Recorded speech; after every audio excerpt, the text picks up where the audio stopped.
In our next part of the tutorial, we're going to take a look at the Goomba and the player as they interact, meaning we're going to create a script that will allow the Goomba to run into the player, and if they touch, then the player will be pushed back, thrown back, and then change the player's state so that, for instance, if he's large, he'll go to small. If he's small, then he'll go to his death state, which then would subtract from your player lives.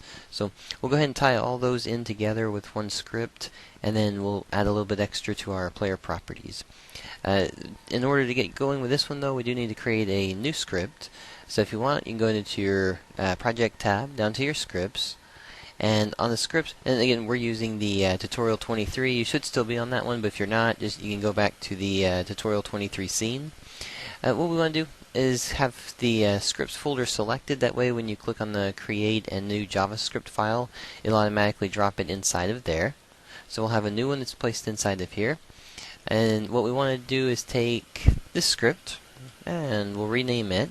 The name for our new component is just going to be called Collider Attack Box. Alright, and if you just double click on the Collider Attack Box, just open it up in your editor. Alright, this will be the one again that we're going to assign. The Collider Attack Box is going to be assigned to the player.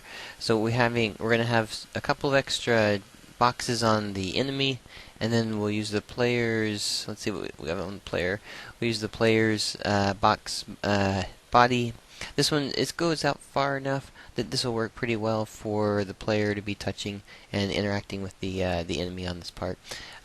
So in order to get started, if we go back to our setup here, the basic idea again behind this one for a description is going to be checking collision with the enemy, and then it sets this proper state for the player. The basic idea is just to set it to a collision box. This doesn't have to be this box, it could be any kind of box, and it's going to register it as the hit for it. We'll have a couple of sounds as well, so we can play whether the player's hit, whether the player dies from being hit from the enemy. Alright, so looking at the variables, I've already written out a handful of variables and the functions that we'll be using, and these will be the ones that we just copy and paste into the new script and then set the types to them. For these, though, our main ones that we're going to be working with will be like the hit distance and the hit time. These are going to be for pushing the player backwards. We've got our sounds that we'll be putting into it. We're also going to be linking it up with the main player. We're going to use the game object, so we'll just drag the player onto the inspector option in here once we create it. That way we can pull from the player part of it. In addition to that, we can also have our hitting left and hitting right. Part of just kind of going through the idea of thinking through the component itself.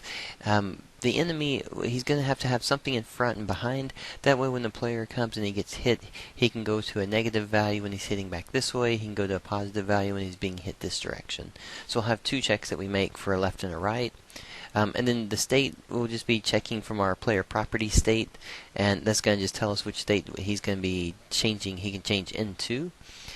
So those, along with the functions, and the functions are basically going to be trigger events, entering and exiting the collision boxes on the triggers, and then function calls for getting hit left, right, and also to check whether or not it's the final hit left, right, or is the dead state. Alright, and then we'll have the function that we call to change player state, and the sound, which we've already created, so we'll just be copying and pasting our function we've already made before into that one.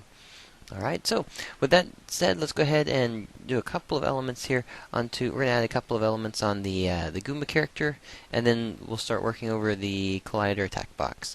So first part on him. If you go ahead and zoom into your character, and notice I have taken out all the other characters. The only one in the scene right now is just this character. With him, what we want to do is create a two set of collision boxes for him. If you select the character inside the scene view and you just push F, it'll focus onto it. This is also allowing you to go into your hierarchy when you create a new cube. It'll actually create the cube based on where that last focus was. That way it draws it on this character right here. What we want to do is take the render. We're just going to uncheck the mesh renderer here. We can also right click and just remove the component altogether. All we need is just the box collider for this one. So we'll take the box collider, And then we're just going to take the size and scale it down. We could scale it down based on the properties inside of the inspector, or we could use the scale tool. Remember, you can push R to change to your scale mode, and we could just scale this down until we get down to a small size. We don't want this too large. We really just want it to be big enough so that it's going to check for a collision when it occurs right in front of the character. So I'm going to make the box be right about here. Alright, so this box, let's go ahead and rename it here.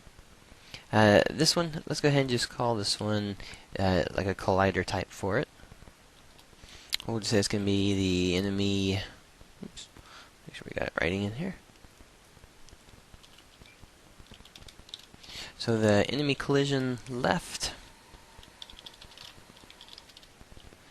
And then we'll do same thing on the other side, except we'll just take it as the right one. And let's make sure when you're making this box, something to keep in mind is that with the current Goomba, let's try to make sure that the box height right here actually doesn't interfere with this box for the head.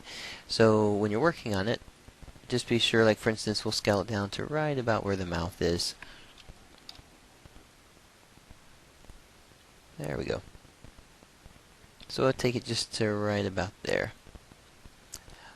Yeah, that way we've got just the front being able to be hit by the player, and then if he's anywhere on top of there, he'll hit the Goomba's head. Alright, so let's go ahead and with this one, be sure that your collision left on the box collider for the is trigger. We want to make sure this is checked. We don't want physics, we don't want colliders like an actual collision to occur. We just want it to be a trigger type element. That way there's no issues with the player running into this part of it. Alright, so if you got that one, you can push Control D. Control D is just going to make a copy for you there. And let's go ahead and rename the enemy collision left to enemy collision right. And we'll move this one to the back side of the player. So you should now have one for the front, one for the back on those. What we need to do now is also define a tag for it. We could actually do find and find the player, the game object type based off of this name, or we could do it based off of a tag name. I'm actually going to do a tag name just so that if you ever want to do additional collision boxes that are going to be used for this, all you have to do is just tag them. You don't have to worry about what they're called in the hierarchy. Alright, so let's go over to our tag and just go down to add tag.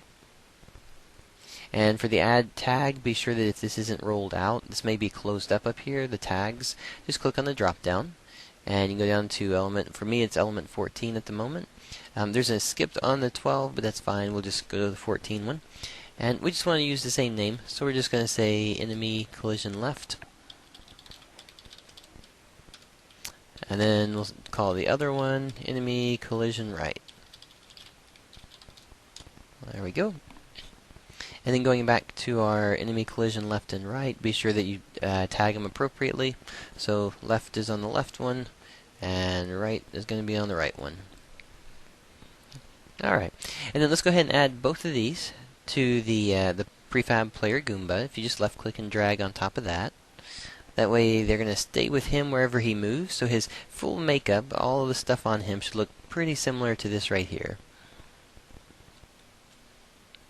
That's basically all that we need to do for the character. He's set in at this point. What we can do though, and one additional element to him, is we can go with him selected. You can go back up to here and actually click on the prefab option, choose apply.